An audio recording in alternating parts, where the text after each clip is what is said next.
akamga hazillashib green kartim chiqdi deb aytsam, akam ishonib soydagilarga aytib yuboribdi-da.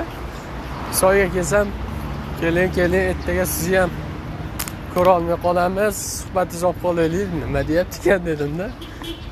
Keyin bundan tashqari sartaroshga kirsam, sartaroshdagilar green card chiqibdi, tabriklaymiz aka. 3-4 ta shunaqa deb bordi. O'zim ham xursand bo'lib ketyapman. O'zim ham o'zimga ishonib ketyapman. Green card'im chiqmagan, biz ham boshqalarni eshitib turib bular green card'im chiqibdi deb o'zimga o'zim ishontiryapman. Ammo boshqacha his-tuyg'ular bo'lar ekan.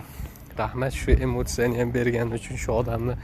Yolg'on bo'lsa ham o'zimni ishontirishga harakat qildim, lekin yolg'onligi aniqda buni ishontira olmayapman. Lekin o'zgacha tuyg'u ekan bu. Maza qilib oldim.